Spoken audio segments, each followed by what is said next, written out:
Je suis le colonel Florent Gauthier, j'ai 43 ans, je suis Saint-Cyrien, je suis marié et père de 6 enfants qui vont de 18 ans à 5 ans pour le plus jeune.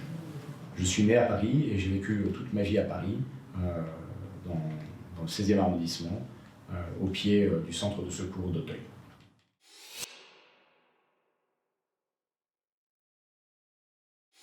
J'ai rejoint la brigade en 2014, après avoir suivi un parcours militaire, en ayant préparé les écoles militaires de Saint-Cyr, et avoir choisi, après cette scolarité, de servir dans l'arme blindée cavalerie pendant 7 ans.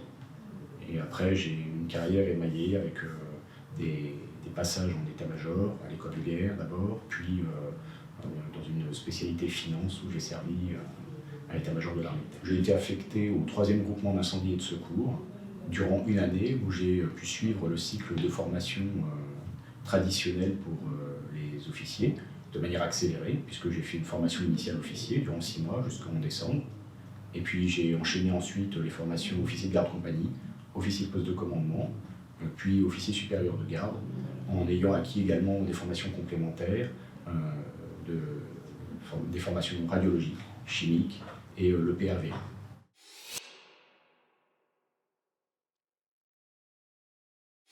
Commander une unité dans la carrière d'un officier dans l'armée de terre, c'est évidemment un aboutissement. Notre travail, notre formation, tout concourt, tout converge pour que l'on exerce ses responsabilités. C'est là-dessus, dans ces étapes, que l'on s'épanouit pleinement. Donc c'est un véritable aboutissement. Ensuite, on s'y prépare pendant de longues années aussi. Donc ces moments, il faut les vivre avec une grande joie et en profiter à plein parce qu'ils sont limités et le temps passe très vite.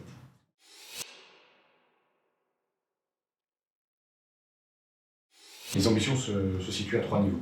Tout d'abord, l'aspect humain, la connaissance de ces hommes, savoir gérer les 1800 hommes et femmes qui vont m'être confiés. Ensuite, sur le côté formation, où nous sommes confrontés à un fort recrutement, donc un rajeunissement de nos sapeurs-pompiers, et où il y a une forte exigence de préparation opérationnelle, de manière à poursuivre et à maintenir un niveau d'engagement élevé. Le 3e point, c'est un cadre éthique. Il me semble important d'asseoir également la conscience du comportement et de l'attitude qu'il convient d'avoir, tant en interne entre personnel de la brigade que vis-à-vis de nos concitoyens. Il y a une exigence également d'éducation de nos jeunes sapeurs, de nos gradés, de cadres parfois, de manière à avoir un comportement respectueux, empreint d'humanité et d'empathie, comme nous savons le faire sur intervention.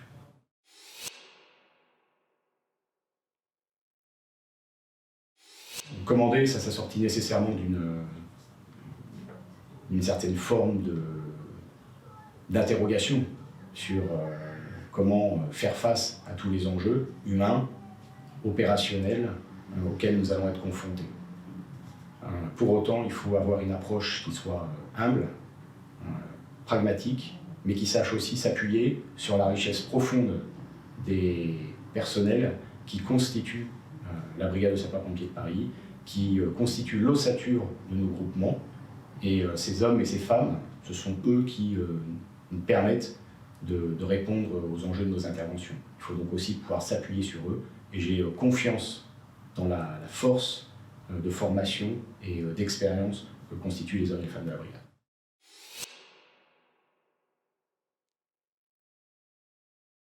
Lorsque j'ai rejoint la brigade en 2014, j'ai été affecté au 3e groupement d'incendie et de secours. J'ai donc pu profiter durant une année de découvrir les cadres, les gradés, les sapeurs qui constituent ce groupement. J'ai pu m'imprégner en me rendant dans les différents centres de secours, dans les compagnies, en allant sur intervention avec le groupement. J'ai pu m'imprégner de cette culture et donc j'ai une certaine appétence ou attirance vers le 3e groupement d'incendie et de secours.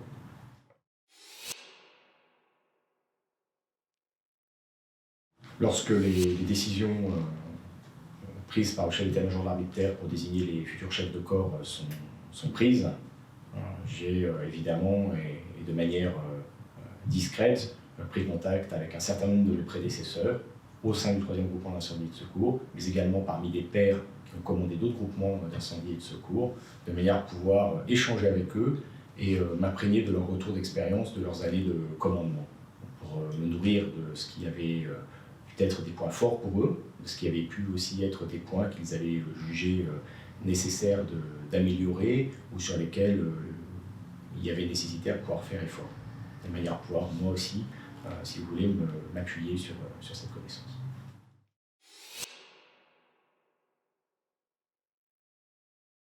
Commander pour un chef, quel que soit son niveau, c'est un engagement. C'est un engagement de tous les instants, et c'est donc aussi, par corollaire, un sacrifice pour la famille, parce qu'il faut accepter, il faut consentir que le temps qui sera dévolu à son entourage proche soit moindre que dans d'autres situations.